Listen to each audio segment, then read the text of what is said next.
ஒரு one part தால் பண்ணலாமா? குக்கரில் அப்படியே டைரெக்டாக பண்ணிடலாம். நான் இங்கே மசூர் தால் நினச்சி வச்சுருந்தேன். அதாவது இது ஒரு 20 மினிட்ஸ் ஊறினா போகிறோம். நீங்கள் காம்பினேஷன்லேயும் போடலாம். கொஞ்சம் துவரம்பருப்பு, கொஞ்சம் பயத்தம்பருப்பு அந்த மாதிரி போடலாம். இல்லை ஒரே ஒரு தாலை வச்சுன்னு பண்ணலாம். இங்கே நான் மசூர் தால் போட்டுருக்கேன். குக்கரில் முதல்ல கொஞ்சம் ஜலம் விட்டுன்றணும். இதில் வெங்காயம் அப்படியே போட்டுடலாம்.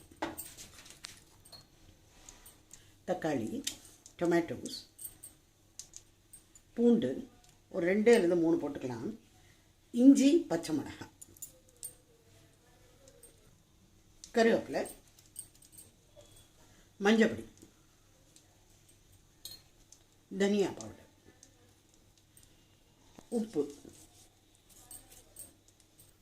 எல்லாத்தையும் போட்டு மூடிட்டு ஒரு 4 விசிலுக்கு வச்சு எடுத்தா சரியா இருக்கும். இதை நல்லா நம்ம மேஷ் பண்ணிட்டணும். கொஞ்சம் ஜலம் ஊற்றிக்கணும்.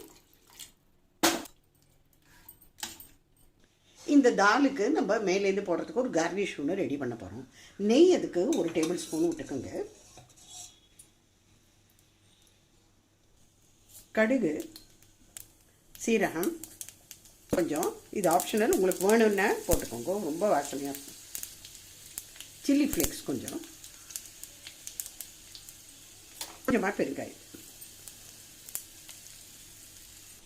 கொஞ்சமாக கசூரி மேத்தி இதிலே போட்டுடலாம். இது மேலேருந்து நம்ம கார்னிஷ் பண்ணிடலாம். கொஞ்சம் கொத்தமல்லியும் போட்டோம்.